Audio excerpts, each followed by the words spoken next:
আল্লাহ পাক রব্বুল আলামিন আমাদেরকে মুমিন হিসেবে পৃথিবীর মধ্যে প্রেরণ করার পরে পবিত্র কোরআন শরীফের মধ্যে আল্লাহ তাআলা ঘোষণা দিয়ে দিয়েছেন যে বান্দা ইন্নাদ-দীন ইনদাল্লাহিল ইসলাম।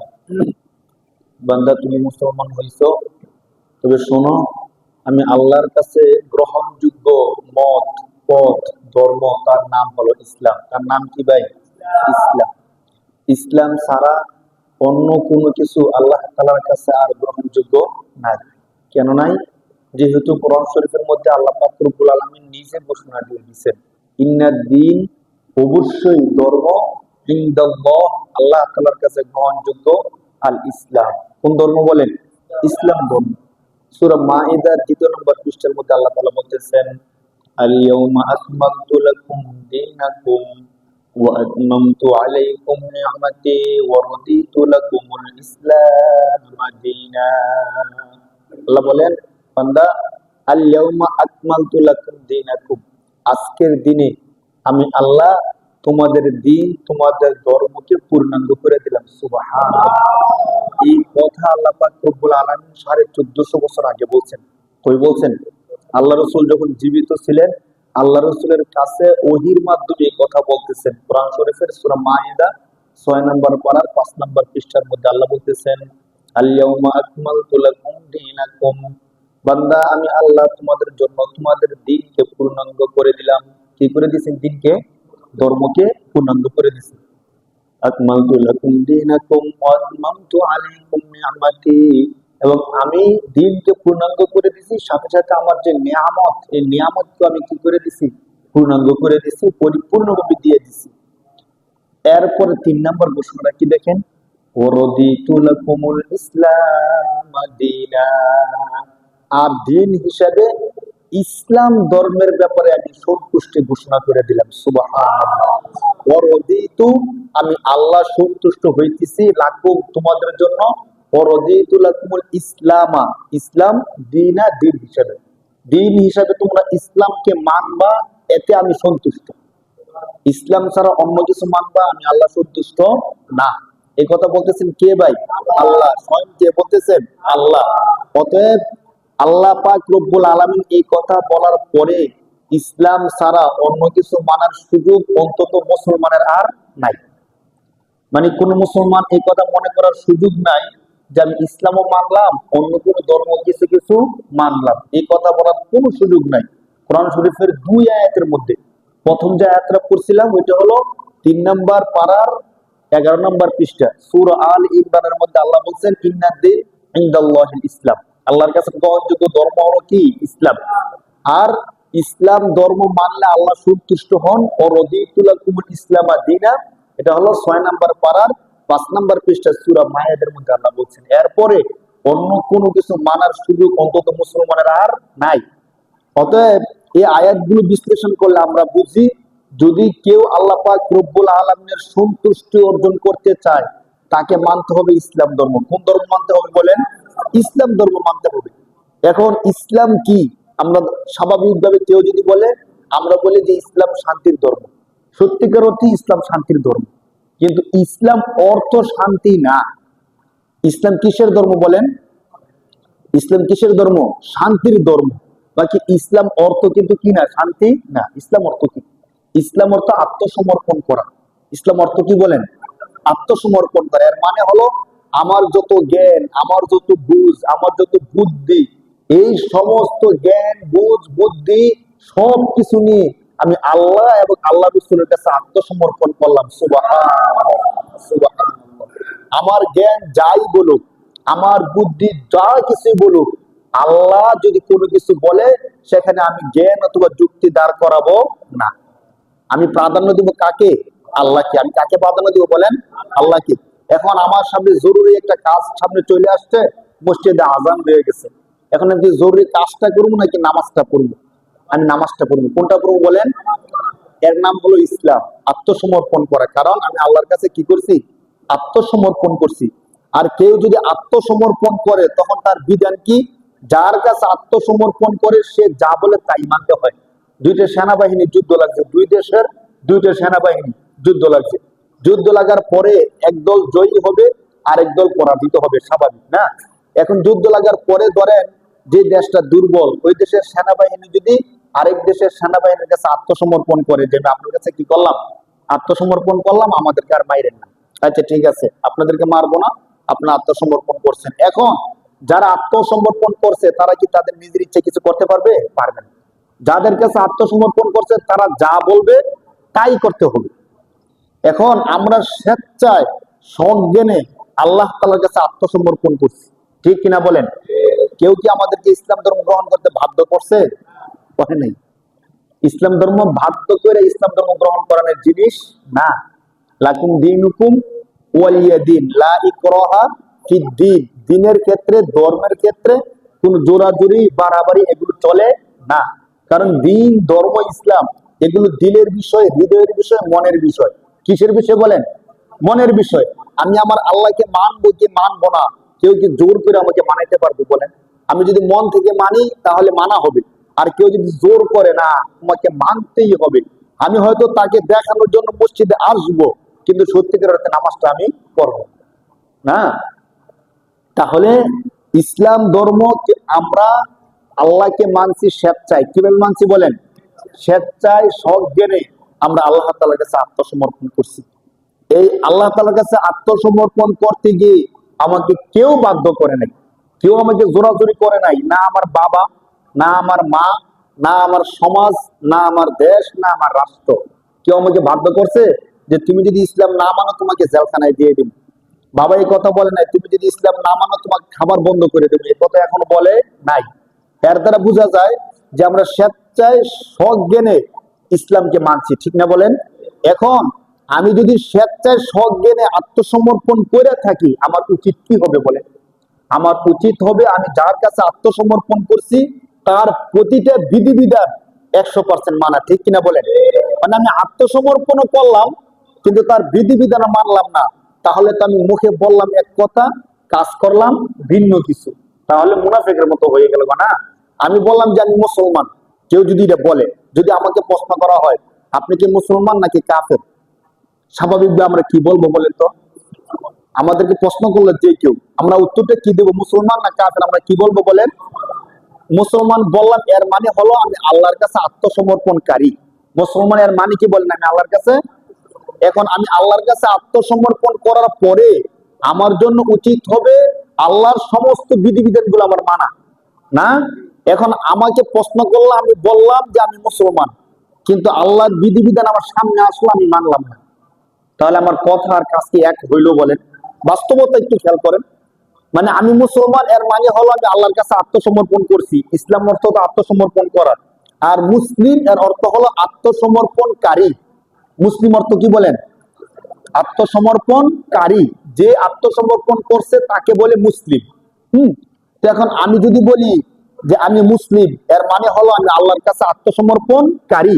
এখন আমি আল্লাহর কাছে আত্মসমর্পণকারী বললাম, কিন্তু আল্লাহর সমস্ত বিধান আমি মানলাম না। আত্মসমর্পণ করলে কিন্তু তার সমস্ত বিধান মানতে হয়, আমি মানলাম না, তাহলে আমি সত্যিকার মুসলিম হতে পারলাম না। আমি বলছি ঠিক আমি মুসলিম, কিন্তু আমি আল্লাহর সমস্ত বিধান না মানলে আমি সত্যিকার আত্মসমর্পণকারী হতে পারলাম না। অথচ আল্লাহ বলছেন যে তুমি যদি মুসলিম হও তাহলে তোমার উচিত হবে আল্লাহর সমস্ত বিধিবিধান গুলো মেনে নাও। এখন প্রশ্ন, ধরেন ইসলাম ধর্ম যারা মানে না, ইসলাম ধর্ম ছাড়া পৃথিবীর মধ্যে 700 কোটি প্লাস, এর থেকেও বেশি মানুষ আছে না? তো এর মধ্যে সমস্ত মানুষ তো আর মুসলিম না, 200 কোটি বা তার থেকে কিছু বেশি মানুষ কি মুসলমান, আর অন্য বাকি বিভিন্ন ধর্মের আছে। এখন একমাত্র ইসলাম এমন একটা ধর্ম, যেই ধর্ম হলো আপনি কি করবেন, কখন করবেন, কিভাবে করবেন সবকিছু বলে দিবে। 24 ঘন্টার মধ্যে 24 ঘন্টা। একটু খেয়াল করে শোনেন কথাটা। ইসলাম এমন একটা ধর্ম, যেই ধর্ম 24 ঘন্টার মধ্যে 24 ঘন্টায় আপনি কি করবেন, কখন করবেন, কিভাবে করবেন, কেন করবেন, এই সবকিছু কে বলে? ইসলাম বলে। সবকিছু কে বলে বলেন? ইসলাম ছাড়া অন্য এমন কোন ধর্ম পৃথিবীর মধ্যে নাই। আপনি একটু খেয়াল করেন বিষয়টা। ইসলাম ছাড়া পৃথিবীর মধ্যে অন্য এমন আর একটা ধর্ম নাই, যে ধর্ম 24 ঘন্টার মধ্যে 24 ঘন্টা কি করবে, কেন করবে, কখন করবে, কিভাবে করবে সবকিছু একটু যে বলা, এমন কোন ধর্ম পৃথিবীর মধ্যে আর নাই, একমাত্র ইসলাম ধর্মের মধ্যে আছে। আপনি খাবার খাবেন, কিভাবে খাবেন রাসূলুল্লাহ বলে দিয়েছেন হাদিসের মধ্যে।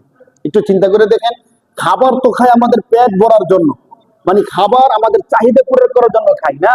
এই খাবারটা কিভাবে খাবো আল্লাহ রাসূল আমাদেরকে বলছেন। আবার খাবারটা হালাল হবে নাকি হারাম হবে আমাদেরকে বলা আছে। হালাল হলে খেতে পারবেন, হারাম হলে খেতে পারবেন না।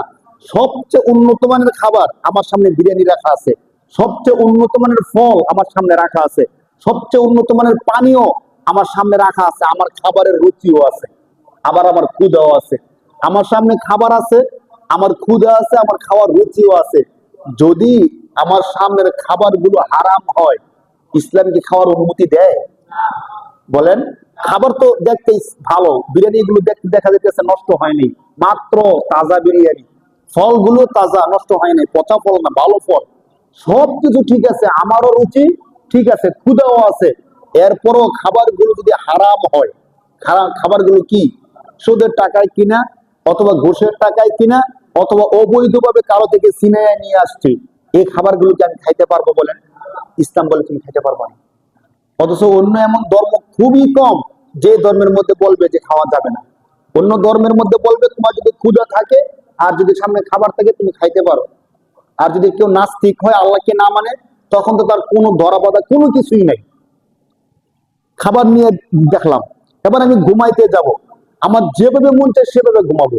ইসলাম বলে না, তুমি যেভাবে মন চায় সেভাবে ঘুমাতে পারো না। আল্লাহ রসুল সাল্লাল্লাহু আলাইহি সাল্লাম ঘুমানোর পূর্বে কিছু কাজ দিয়ে দিয়েছেন। আল্লাহ রসুল বলেন তুমি যদি ঘুমাও, ঘুমানোর পূর্বে উজু করে নিবা। ঘুমানোর পূর্বে কি করবা? উজু করবা। একটু খেয়াল করেন বিষয়গুলো, ইসলাম যে কত চমৎকার একটা ধর্ম। আমি ঘুমাবো, কিভাবে ঘুমাবো না ঘুমাবো এটা আমার বিষয়। আমি ঘুমানোর আগে কি করব না করবো এটা আমার পার্সোনালি বিষয়। ইসলাম বলে না, তোমার পার্সোনালি বিষয় না।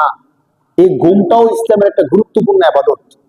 দেখেন হাদিসের মধ্যে কি আসছে, আল্লাহ রাসূল সাল্লাল্লাহু আলাইহি সাল্লাম বলেন কেউ যদি ঘুমাতে যায়, ঘুমানোর পূর্বে সে যেন কি করে? ওযু করে নেয়, তার বিছানাকে 3 বার ঝেড়ে নেয়, সে যেন ঘুমানোর পূর্বে কালিমায়ে শাহাদাত পড়ে নেয়। ঘুমানোর পূর্বে কি পড়ে নেয়? কালিমায়ে শাহাদাত পড়ে নেয়।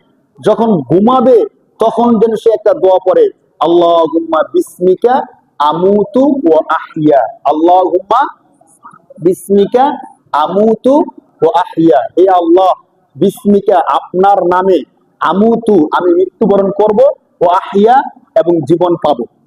তাহলে আমার জীবন এবং আমার মরণ কার নামে? বলেন কার নামে? ঘুমানোর পূর্বে এই কথাটা বলে যেন মুসলমান ঘুমায়। চিন্তা করেন।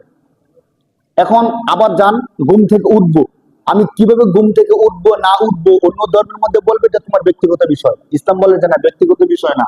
যখন আপনি ঘুম থেকে উঠবেন তখন আপনি একটা দোয়া পড়েন, আলহামদুলিল্লাহিল্লাযী আহইয়ানা বা'দা মা আমাতানা ওয়া ইলাইহিন নুশুর। এই দোয়াটা পড়েন, এরপর ঘুম থেকে উঠেন। আমি যা বলতে চাচ্ছি এর মানে হলো, ইসলাম হলো এমন একটা ধর্ম, যেই ধর্মটা একদম দিনের শুরু থেকে নিয়ে রাত্রে ঘুম পর্যন্ত, ঘুম থেকে জাগ্রত হওয়া পর্যন্ত যা কিছু আছে সব কিছু ইসলামের মধ্যে বলা আছে। বলেন সুবহানাল্লাহ। এখন ঘুমাইলাম, আল্লাহ রসুল নিয়ম বলে দিচ্ছেন। ঘুম থেকে উঠলাম, এখানেও আল্লাহ রসুল নিয়ম বলে দিচ্ছেন। যদি ঘুমের মাঝখানে আমার ঘুম ভাঙা যায় তখন কি করণীয়, ওইগুলো হাদিসের মধ্যে বলা আছে।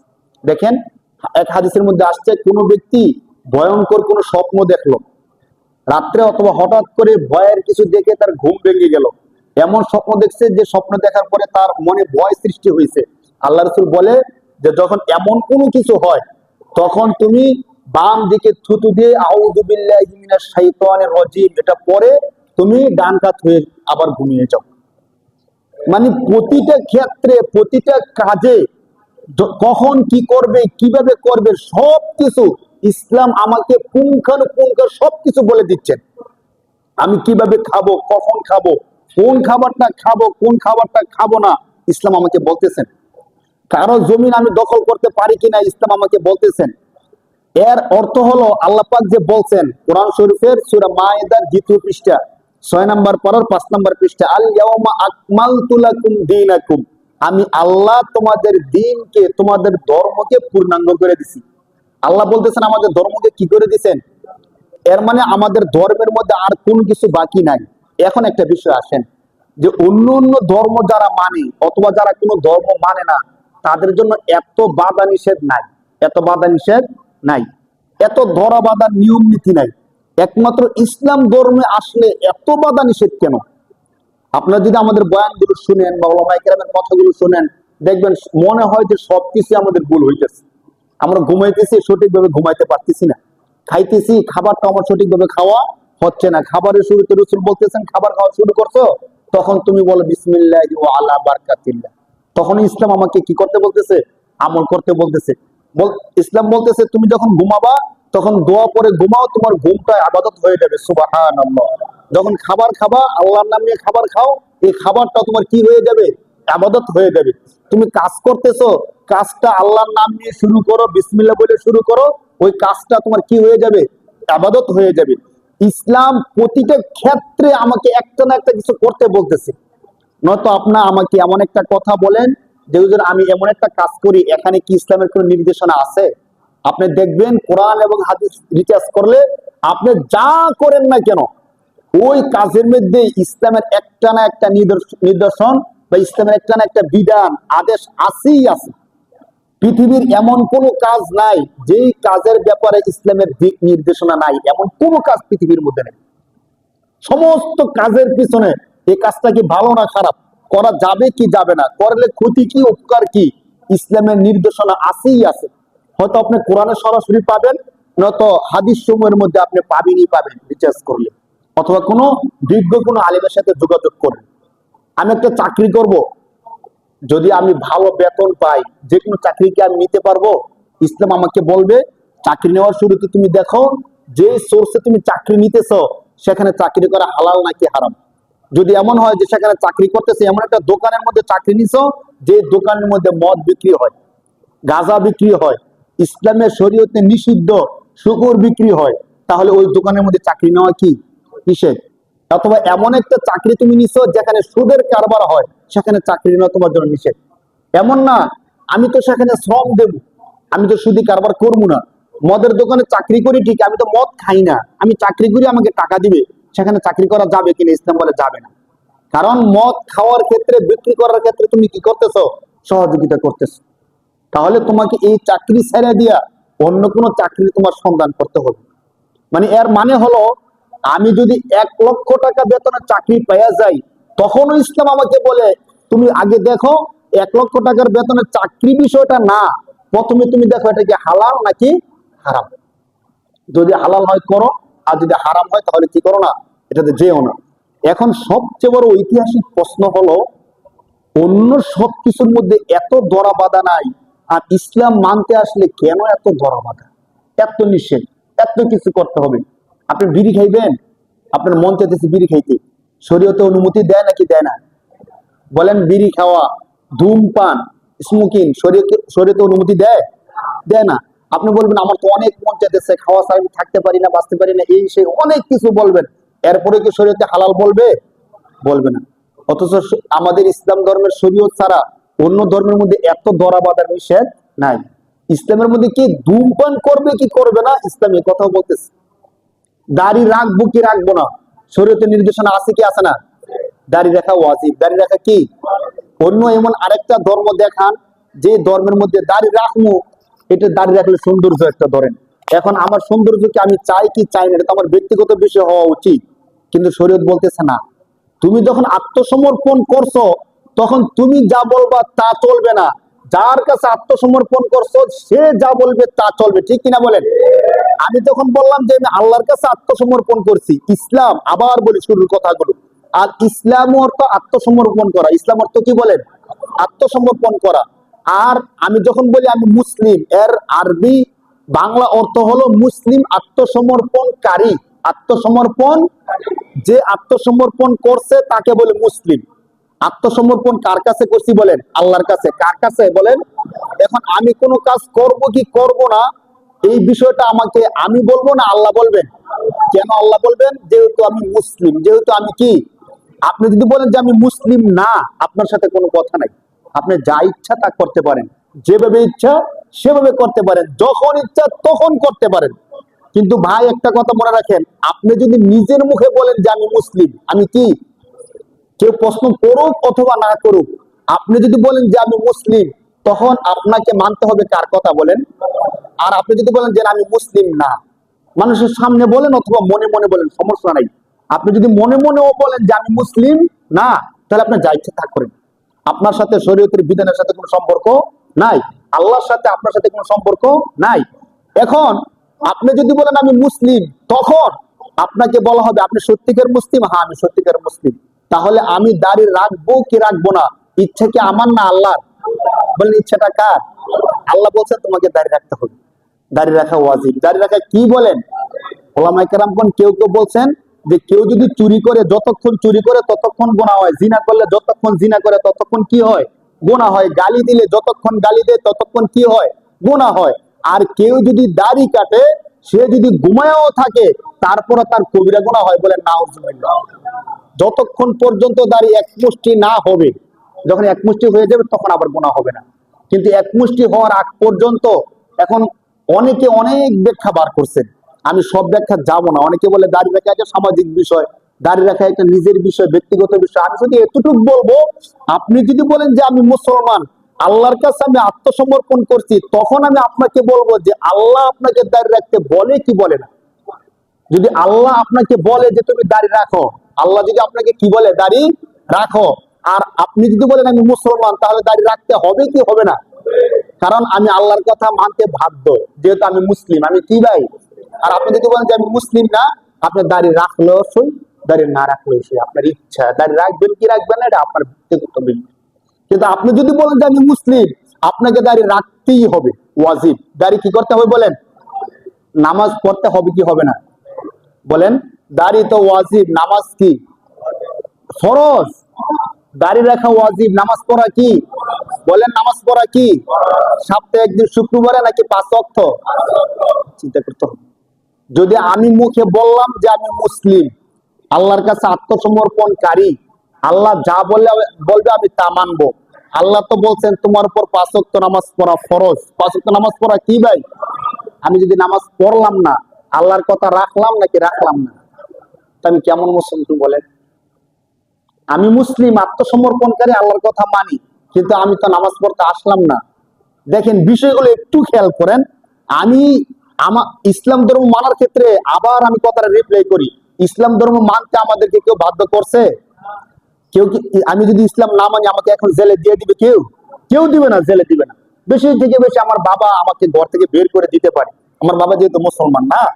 কিন্তু দেশীয় আইনে, রাষ্ট্রীয় আইনে আমাকে কোনো শাস্তি দেওয়া হবে না।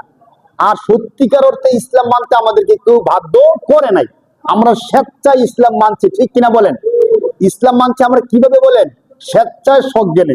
তা আমি যেহেতু স্বেচ্ছায় সজ্ঞানে ইসলাম মানছি, আমার নিজেকে মুসলিম বলছি, এখন দেখি তো আমি আত্মসমর্পণকারী কার কাছে? আল্লাহর কাছে। আমি আত্মসমর্পণ করছি কার কাছে? এখন আত্মসমর্পণ করার পরে আমার কথা চলবে নাকি আল্লাহর কথা চলবে? এখন একটু পরিসংখ্যান মিলান তো, পৃথিবীর মধ্যে এখন আমার কথা চলে নাকি আল্লাহর কথা চলে? যদি চলে তো আল্লাহর কথাই, কিন্তু আমি কার কথাটা মানি, আমার নিজের কথাটা নাকি আল্লাহর কথাটা? আল্লাহ বলছেন দাড়ি রাখার জন্য। আমি যদি দাড়ি রাখি তাহলে আল্লাহর কথা মানলাম, ঠিক কিনা বলেন? যদি দাড়ি না রাখি তাহলে আল্লাহর কথা রাখলাম?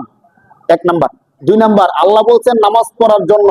যদি আমি নামাজ পড়ি তাহলে আল্লাহর কথা রাখলাম, নামাজ না পড়লে আল্লাহর কথা রাখলাম? একটু বলেন, মানে আমরা নিজেরা করি অথবা না করি, সত্য যেটা স্বীকার করতে তো কোনো নিষেধ নাই না? বলেন, সত্য স্বীকার করলে সমস্যা আছে? সমস্যা নাই। আল্লাহ বলছেন সুদি কারবার করবা না। এখন আমি এর পরও যদি সুদি কারবার করি, তাহলে আল্লাহর কথা মানলাম নাকি আমার কথা মানলাম? আমার কথা মানলাম। আল্লাহর কথাটা মানলাম? মানলাম না। আল্লাহ বলছেন ঘুষের কারবার করবা না, যদি আমি ঘুষের কারবার করি।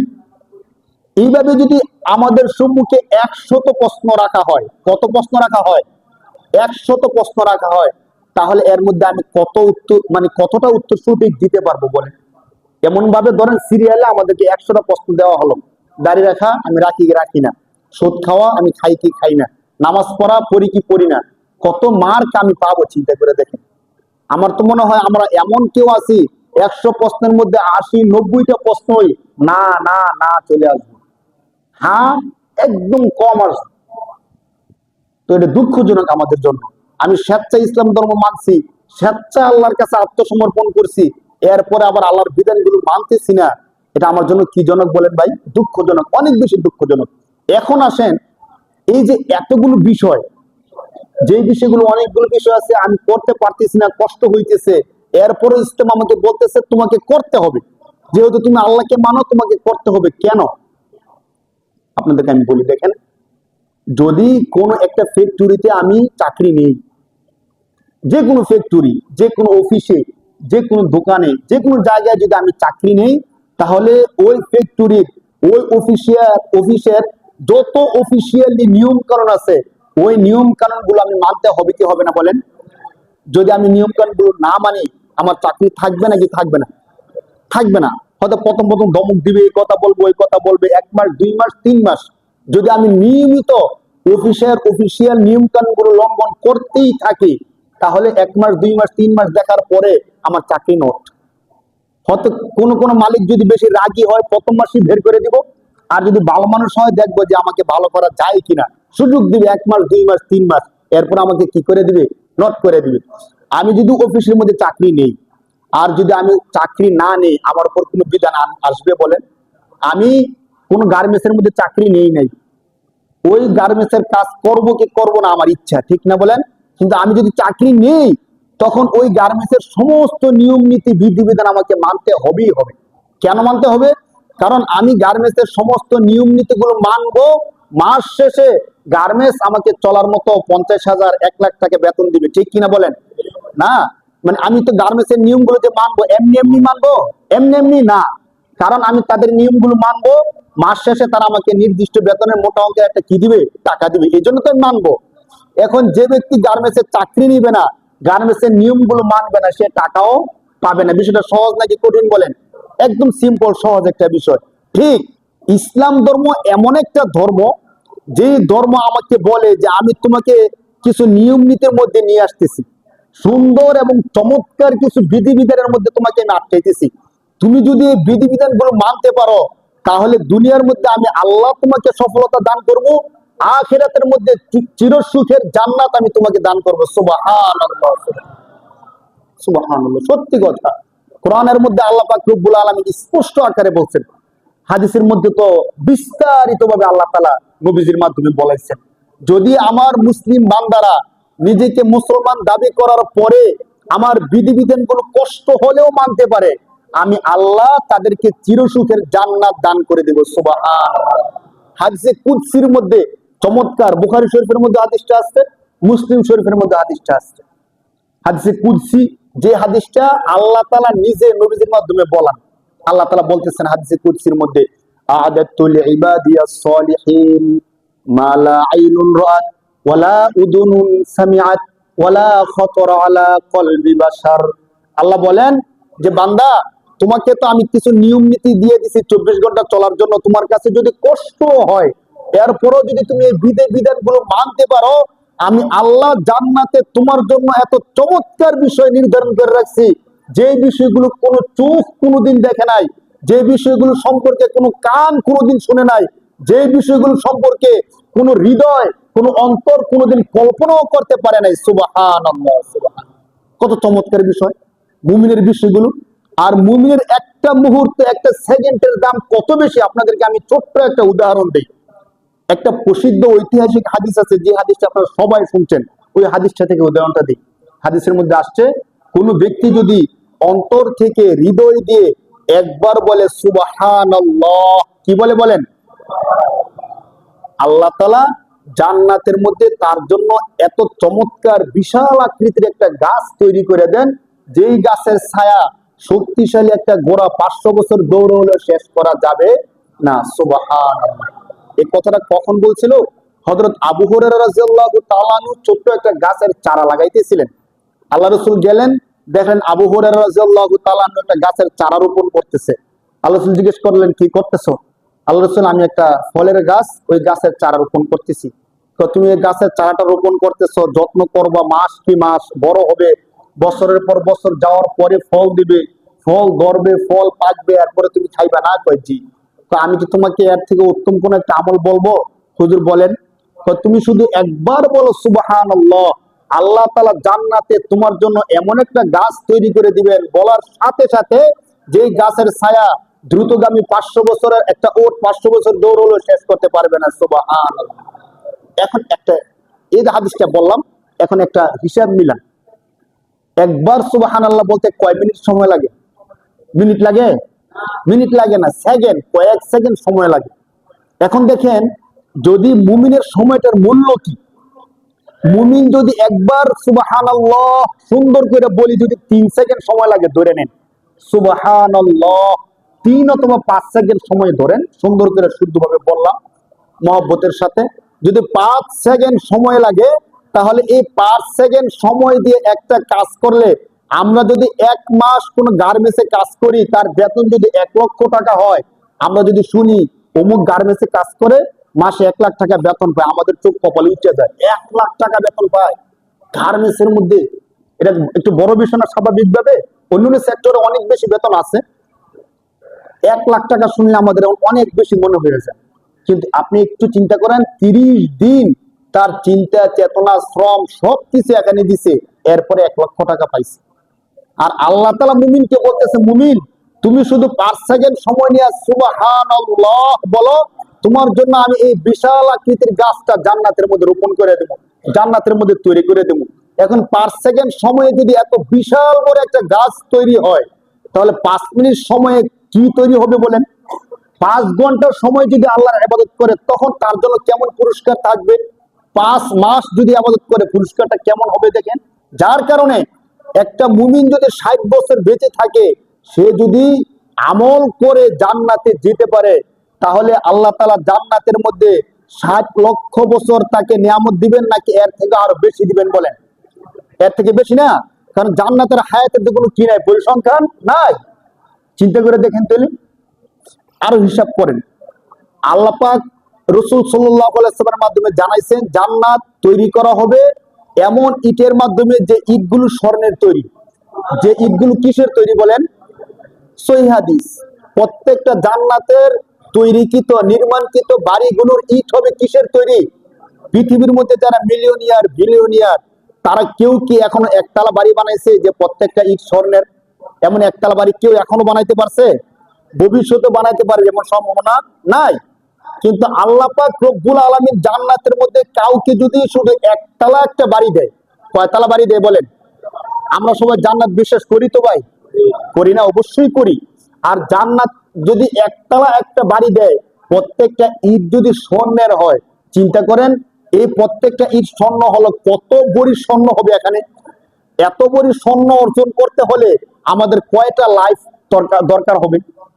যদি কারো দৈনিক ইনকাম 500 টাকা হয়, মাসে ইনকাম হয় 15,000, এই 15,000 করে বর্তমানে 2,50,000+ স্বর্ণের বড়ি, কত জীবন টাকা পয়সা ইনকাম করলে আপনি একটা স্বর্ণের বাড়ি বানাইতে পারবেন বলেন?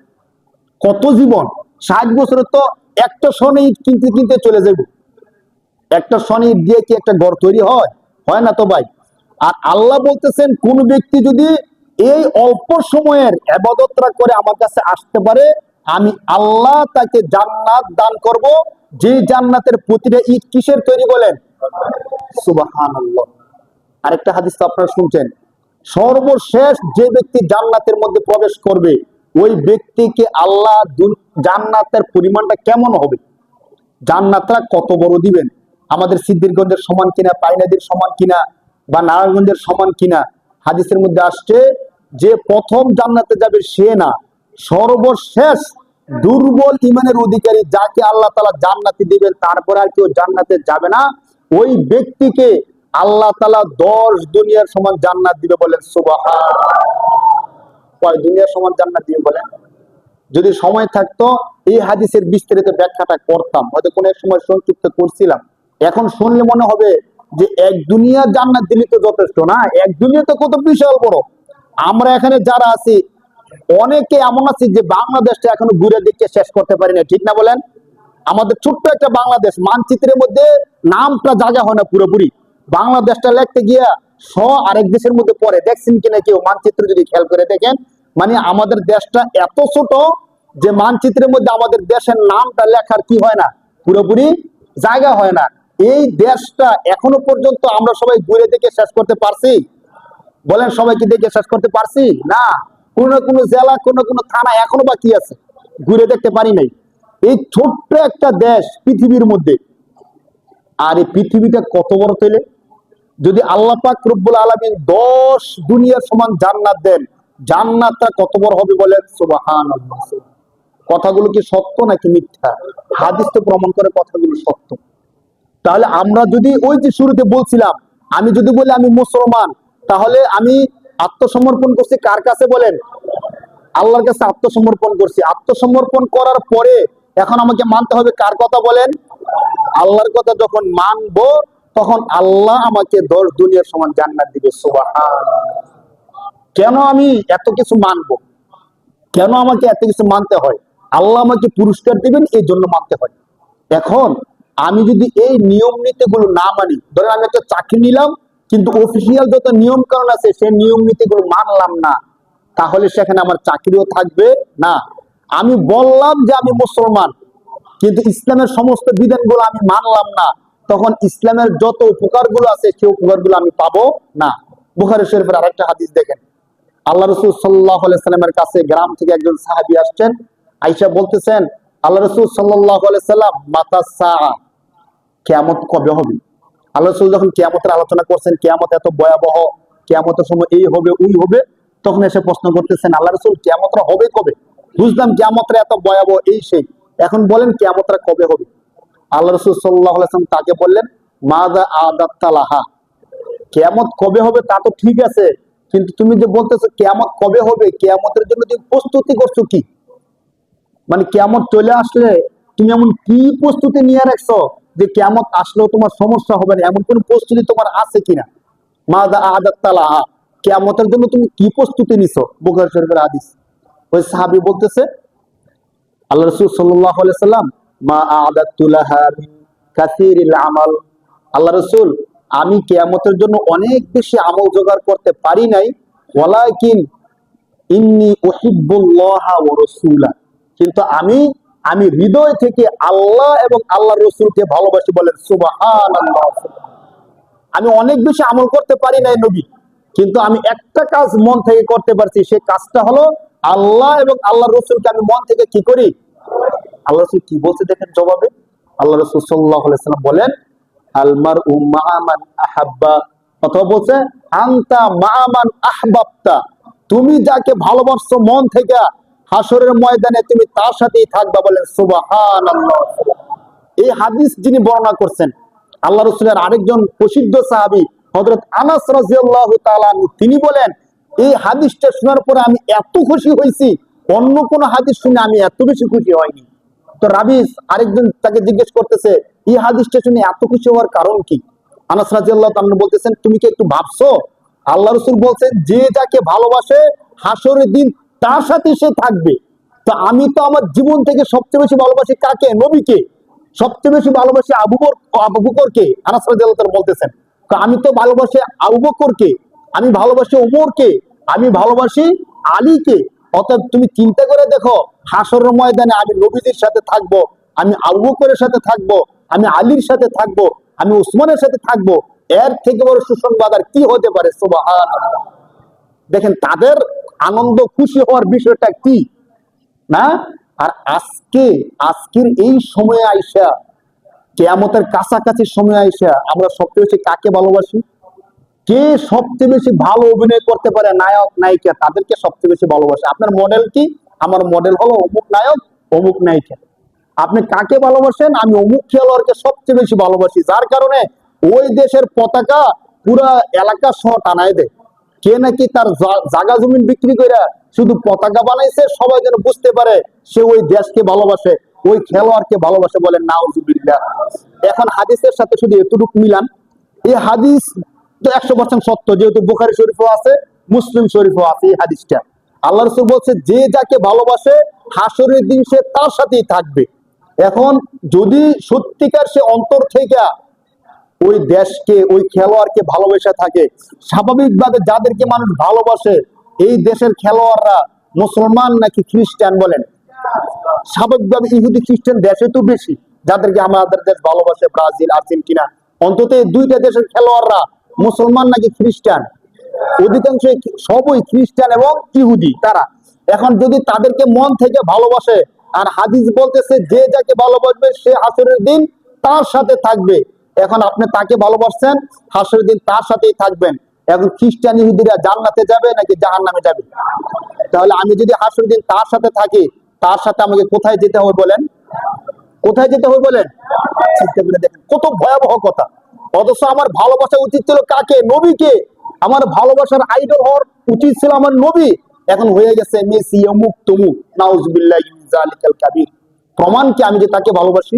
দেখেন ওই খেলোয়াড় কোন গেঞ্জি পরে, কি শার্ট পরে, ওই শার্টটা আমি পরি। তার চুলের কাটিং কি, সে চুলের কাটিংটা আমি দেই।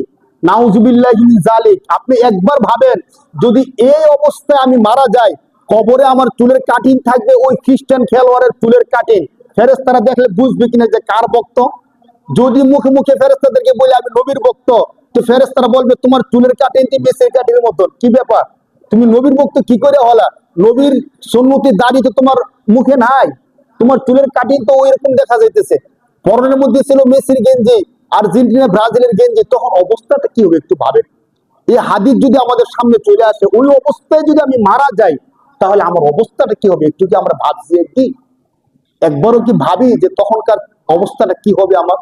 আমি যদি মুসলমান হই, আত্মসমর্পণ করছে কার কাছে বলেন? তাহলে আমাকে মানতে হবে কার কথা বলেন? অতএব আমরা স্বাভাবিকভাবে খেলাটা বিনোদন হিসেবে মানুষ দেখে, স্বাভাবিক, আমাদের দেশের মধ্যে এটা স্বাভাবিকভাবে মানুষ দেখে শোনে। কিন্তু আপনাদেরকে আমি একটা কথা বলি, কখনোই মন থেকে তাদেরকে ভালোবাসবেন না। বলেন ইনশাআল্লাহ। মানে আমি খেলা দেখলি যে তাকে ভালোবাসতে হবে এমন তো কোনো কথা না, আর সাপোর্ট করলে যে আবার মারামারি করতে হবে এমন তো কোনো কথা না। মারামারি করি আর মানে আমি সিরিয়াস, 100% কি সিরিয়াস। অথচ আল্লাহ তাআলা বলতেছেন ইয়া আইয়ুহাল্লাযীনা আমানু লা তাত্তাখিযুল ইয়াহুদা ওয়ান নাসারা আউলিয়া, হে মুমিনরা ইহুদি এবং খ্রিস্টানদেরকে তোমরা বন্ধু বানায়ও না। যদি কেউ বন্ধু বানায়, আল্লাহ তাআলা বলতেছেন যে তাদেরকে বন্ধু বানাবে, সাপোর্ট করবে, সে তার সাথে জাহান্নামে প্রবেশ করবে। বলেন নাউজুবিল্লাহ। অতএব আমাদেরকে কেউ যদি জিজ্ঞেস করে যে তুমি কোন দেশের সাপোর্টার, বলবেন যে আমি কোন দেশের সাপোর্টার না। আচ্ছা খেলা দেখতে কি সাপোর্টার হওয়া জরুরি? আমি খেলা দেখতেছি আর মানে কি সাপোর্টার হতেই হবে? এক নম্বর কথা, এই কাজটা করবেন না। 2 নাম্বার, খেলা দেখতে গিয়ে যে জুয়া করা হয়, এত টাকা লাগানো হয়, কয়টা গোল দিতে পারবে এত টাকা, কত বলে কত মারতে পারবে এত টাকা, সম্পূর্ণ হারাম। এটা কি বলেন? সম্পূর্ণ। এই কাজটা কেউ করবেন না দয়া করে। যেহেতু আমি মুসলিম, আল্লাহর কাছে আত্মসমর্পণ করছি, দিন শেষে মানতে হবে কার কথা?